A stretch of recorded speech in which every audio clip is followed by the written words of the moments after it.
కొందరు సౌత్ సంబంధించిన కాంగ్రెస్ పార్టీ నాయకులు పాకిస్తాన్కు అనుకూలంగా మాట్లాడుతున్నారని చెప్పేసి పవన్ కళ్యాణ్ గారు అనవసరంగా కాంగ్రెస్ పార్టీ మీద తప్పుడు ఆరోపణలు వారు చేస్తూ ఉన్నారు.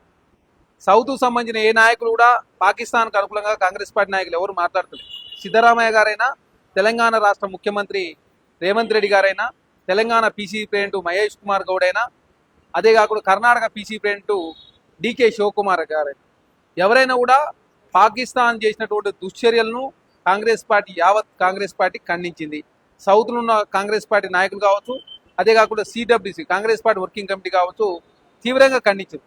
కాకపోతే భారతీయ జనతా పార్టీ అనవసరంగా ముస్లింల పేరు మీద రాజకీయం చేసే ప్రయత్నం వారు చేస్తూ ఉన్నారు. కాబట్టి దయచేసి బీహార్ ఎలక్షన్ల కోసం మీరు జమ్మూ కాశ్మీర్లో జరిగిన సంఘటనను వాడుకోవద్దని చెప్పేసి కాంగ్రెస్ పార్టీ కోరుతా ఉంది. ఎందుకంటే ఆల్రెడీ అమిత్ షా గారే చాలా స్పష్ట అఖిలపక్ష సమావేశానికి ముందు క్షమాపణ చెప్పారు. కేంద్ర భద్రతా వైఫల్యం మూలంగా సంఘటన జరిగింది, నేను క్షమాపణ చెప్తున్నానని చెప్పేసి అమిత్ షా గారు చెప్పారు.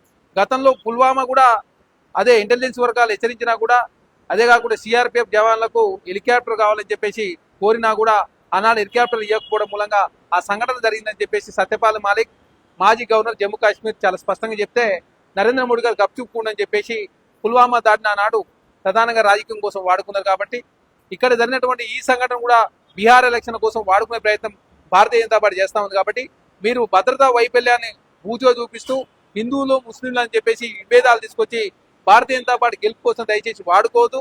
ఖచ్చితంగా పాకిస్తాన్ చేసినటువంటి చర్యలను ఖచ్చితంగా కాంగ్రెస్ పార్టీ ఖండించింది. భవిష్యత్తులో సంఘటన జరగకుండా చూసుకోవాలని చెప్పి కాంగ్రెస్ పార్టీ చెప్పింది.